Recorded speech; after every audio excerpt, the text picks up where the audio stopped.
जग से इतना प्यार किया, जन्नत छोड़ तो आया। जग से इतना प्यार किया, जन्नत छोड़ तो आया। अपनी गौरव शान और शौकत सब कुछ छोड़ कर आया।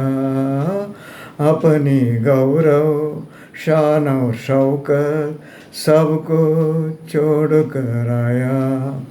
हमसे इतना प्यार किया, खुद को कुर्बान कर दिया। हमसे इतना प्यार किया, खुद को कुर्बान कर दिया। जग से इतना प्यार किया, जन्नत छोड़ तो आया। जग से इतना प्यार किया, जन्नत छोड़ तो आया. Praise the Lord. അല്പനേരത്തെ ചിന്തയ്ക്കായിട്ട് നമുക്കൊരു വചനം വായിച്ച് ഷെയർ ചെയ്യാൻ ആഗ്രഹിക്കുന്നു. അതിനായി മത്തായി സുവിശേഷം 5-ാം അധ്യായത്തിൻ്റെ 4-ാം വാക്യത്തിൽ നിന്നും വായിക്കാൻ ആഗ്രഹിക്കുകയാണ്. Matthew chapter 5 versus 4. ദുഃഖിക്കുന്നവർ ഭാഗ്യവാന്മാർ, അവർക്ക് ആശ്വാസം ലഭിക്കും. യേശു ക്രിസ്തുവിൻ്റെ ഗിരിപ്രഭാഷണത്തിൻ്റെ ഭാഗമായിട്ടാണ് ഈ വാക്യം വായിക്കുന്നത്. ഈ വിഷയത്തിൽ നമുക്ക് ദൈവവചനത്തിൽ കൂടി അല്പനേരം ചിന്തിക്കാൻ ആഗ്രഹിക്കുകയാണ്. കർത്താവിൻ്റെ കരങ്ങളിലേക്ക് സമർപ്പിക്കാം. ദൈവം നമ്മോട് ഇടപെടട്ടെ. പ്രാർത്ഥനയോടെ ആയിരിക്കാം. കർത്താവ് പല കാര്യങ്ങളും അവിടെ ശക്തമായി ഉപദേശിച്ചു. എല്ലാം ആശ്വാസം പകരുന്ന വാക്കുകൾ, സന്തോഷം പകരുന്ന വാക്കുകൾ, ജനത്തിന് ശക്തി ലഭിക്കുന്ന വാക്കുകൾ, പ്രത്യാശ പകരുന്ന വാക്കുകൾ, ജനമൊക്കെ ഏതവസ്ഥയിലാകുമ്പോഴും അവർക്ക് മനോധൈര്യം കിട്ടുന്ന വാക്കുകൾ അവൻ തിരുവായി മൊഴിഞ്ഞ് അവിടെ പ്രസ്താവിച്ചു. ജനത്തിൻ്റെ നല്ല സ്വഭാവങ്ങളെ നോക്കിക്കൊണ്ട് യേശു കർത്താവ് അവർ ആരെന്ന് അവിടെ മനസ്സിലാക്കി കൊടുക്കുകയാണ്. സമാധാനമുണ്ടാക്കുന്നവർ ഭാഗ്യവാന്മാർ, അവർ ദൈവത്തിൻ്റെ പുത്രന്മാർ എന്ന് വിളിക്കപ്പെടും. സമാധാനമുണ്ടാക്കുന്നവർ ആണെങ്കിൽ അവരെ ദൈവപുത്രന്മാരായി അംഗീകരിക്കുകയാണ്. ദൈവത്തിന് മാത്രമേ മനുഷ്യർക്ക് സമാധാനം കൊടുക്കുവാൻ പറ്റുകയുള്ളൂ. കർത്താവ് ശിഷ്യന്മാരോട് പറഞ്ഞു, ഞാൻ എൻ്റെ സമാധാനം നിങ്ങൾക്ക് തന്നേച്ചു പോകുന്നു, അത് ലോകം തരുന്നത് പോലെയല്ല. ദുഃഖിക്കുന്നവരെക്കുറിച്ച് ദൈവം പറഞ്ഞത് അവർ ഭാഗ്യവാന്മാർ എന്നാണ്. എന്നാൽ ലോകക്കാർ പറയും, ലോകമനുഷ്യർ പറയും ലോട്ടറി അടിക്കുന്നവൻ വലിയ ഭാഗ്യവാനാണെന്ന്. എന്നാൽ ദൈവം പറയുന്നു ദുഃഖിക്കുന്നവർ ഭാഗ്യവാന്മാർ. വളരെ ചിന്തിക്കേണ്ട ഒരു വിഷയമാണിത്. ദുഃഖിക്കുന്നവരെക്കുറിച്ച് ദൈവം പറഞ്ഞത് അവർ ഭാഗ്യവാന്മാർ എന്നാണ്. ദൈവമുമ്പാകെ ദുഃഖിച്ച് പ്രാർത്ഥിക്കുന്നവർ ആരോ അവരാണ് ഭാഗ്യവാന്മാർ. എന്തെന്നാൽ ദൈവം അവരുടെ കണ്ണുനീറൊക്കെയും തുടച്ചു മാറ്റും. നമ്മുടെ ദുഃഖത്തിൽ നമ്മുടെ ദൈവവും ദുഃഖിക്കുന്നു എന്നാണ് നമ്മുടെ വചനത്തിൽ നമുക്ക് മനസ്സിലാക്കുവാൻ കഴിയുന്നത്. സങ്കീർത്തനം 126:5 നമ്മൾ വായിക്കുമ്പോൾ, കണ്ണുനീരോടെ വിതയ്ക്കുന്നവൻ ആർപ്പോടെ കൊയ്യും, വിത്ത് ചുമന്നും കരഞ്ഞും വിതച്ചും കൊണ്ട് നടക്കുന്നു, കറ്റ ചുമന്നും ആർത്തും കൊണ്ടുവരുന്നു.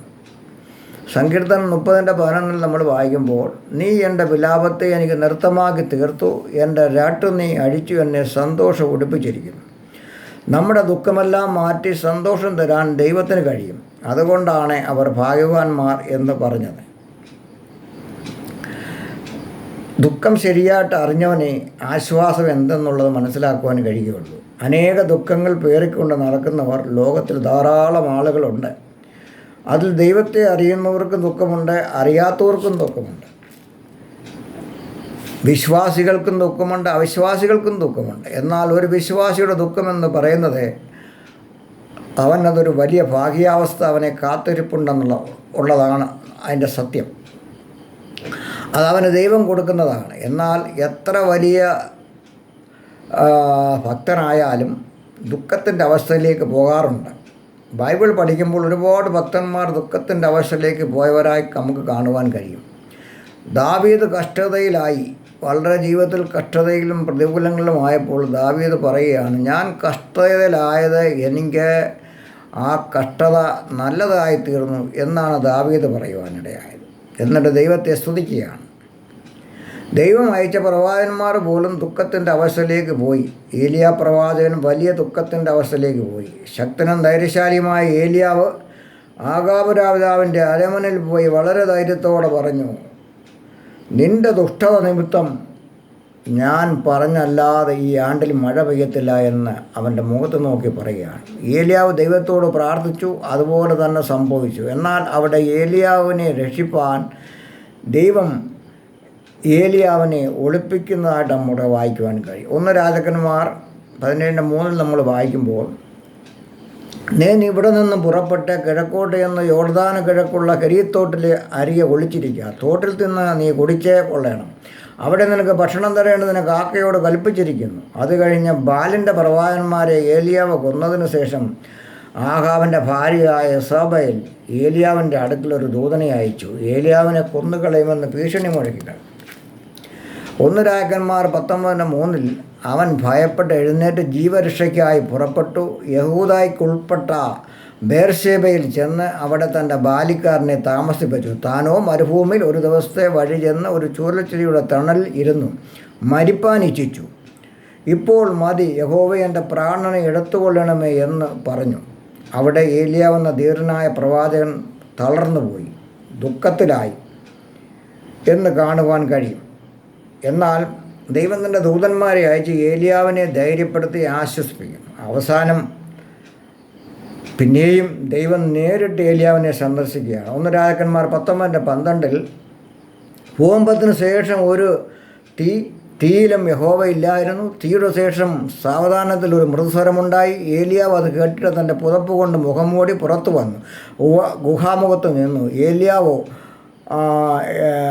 ഏലിയാവേ, ഇവിടെ നിനക്കെന്ത് കാര്യമെന്ന് ചോദിക്കുന്നൊരു ശബ്ദം അവൻ കേട്ടു.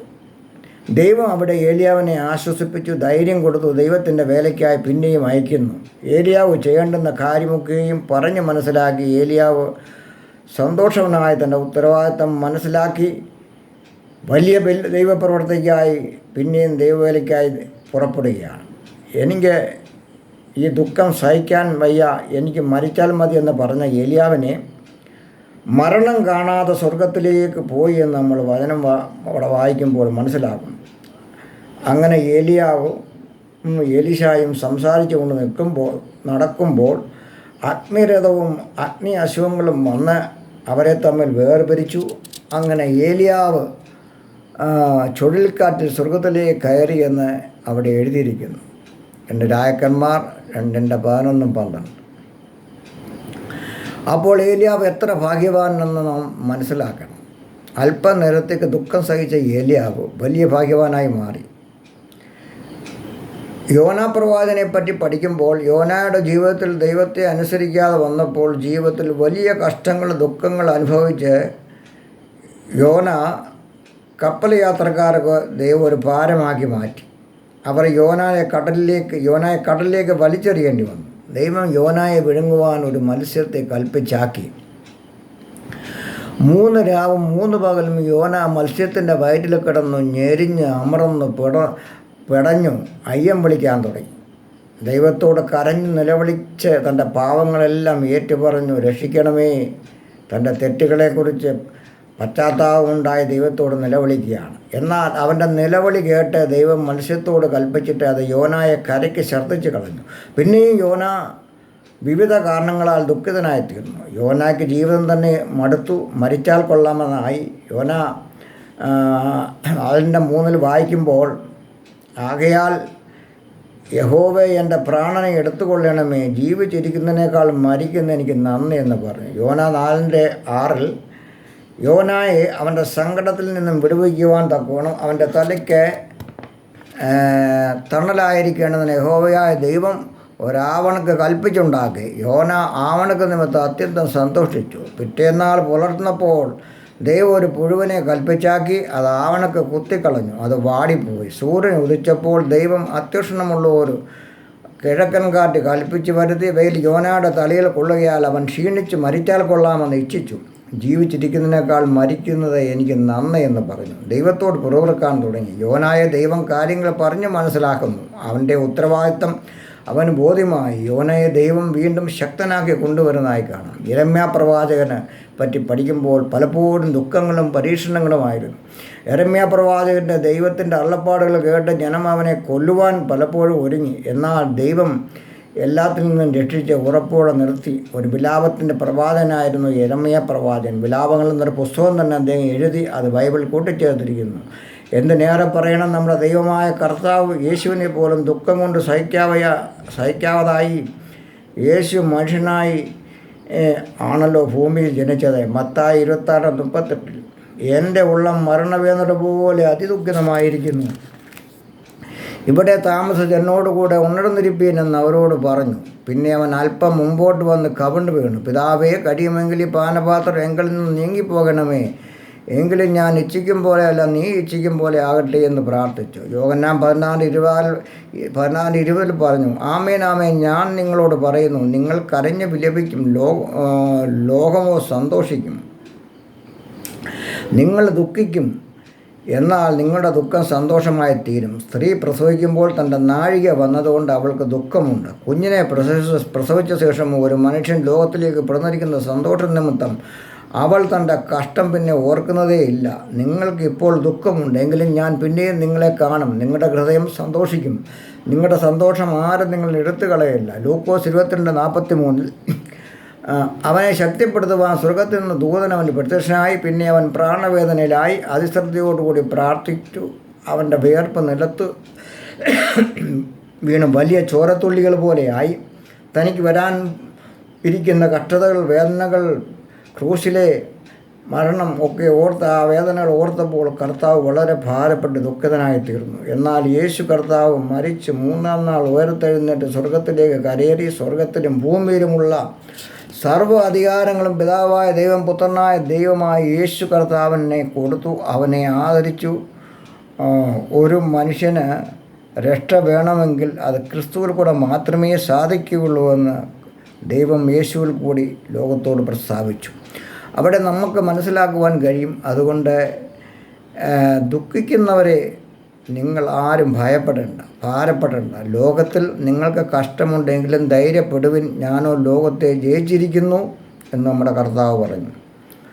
ദുഃഖങ്ങൾ ദൈവം തരുന്നതാണ്. ദൈവം അത് അനുഗ്രഹമായി മാറ്റും. ദുഃഖം വരുന്നത് ഒരു വലിയ സന്തോഷത്തിൻ്റെ മുന്നോടിയാണ്. അതുകൊണ്ട് ദുഃഖം അനുഭവിക്കാൻ ഒരു വരം ദൈവം നമുക്ക് തന്നിരിക്കുന്നു. അതുകൊണ്ട് ദുഃഖങ്ങൾ വരുമ്പോൾ ദൈവജനം നിരാശപ്പെട്ടു പോകരുത്. ദുഃഖം കഴിയുമ്പോൾ ഒരു വലിയ അനുഗ്രഹം ദൈവത്തിന് നമുക്ക് തരാനുണ്ടെന്ന് വിശ്വസിക്കുക. അത് നമ്മുടെ ജീവിതത്തിൽ ഈ ദുഃഖങ്ങൾ ഉണ്ടാകുമ്പോൾ അത് സഹിക്കാനുള്ള കൃപ തരണേ എന്ന് നമുക്ക് പ്രാർത്ഥിക്കണം. പിന്മാറിപ്പോയാൽ നമ്മുടെ വലിയ അനുഗ്രഹമാണ് നഷ്ടപ്പെടുന്നത് എന്ന് ചിന്തിക്കണം. അതുകൊണ്ട് ഏത് പ്രതികൂലങ്ങളെയും നേരിട്ടുകൊണ്ട് ധൈര്യത്തോടെ ആത്മജീവിതത്തിൽ നമുക്ക് മുമ്പോട്ട് പോകുവാൻ കഴിയട്ടെ എന്ന് പ്രാർത്ഥിച്ചുകൊണ്ട് നിർത്തുന്നു. ഈ വചനങ്ങളാൽ ദൈവം നമ്മളെ അനുഗ്രഹിക്കട്ടെ. ആമേൻ. Praise the Lord.